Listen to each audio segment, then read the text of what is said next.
làm tiền đi đây Chạy cho nó quát.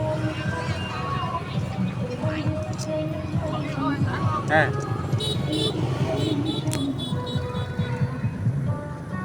Họ cho đó, lò lôi mà. Họ cho đó.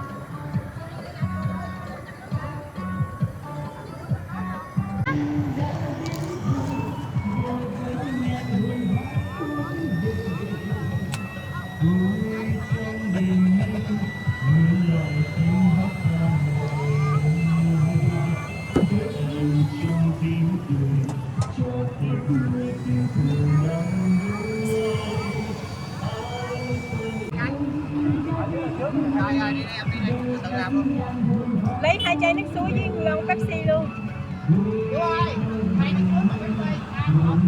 Nè, mà chị xin lại nè. Chị ta ở trên chạp lại xí. Nè, bài mà năng xí không? Nghe bài mà năng xí Bài mà năng xí không là anh. Hất sân ấy, hất sân á. Hất sân á. Nè, bài mà năng xí không luôn nè, bài nè. Nè, bài nè. Bài mà năng xí không luôn nè, bài.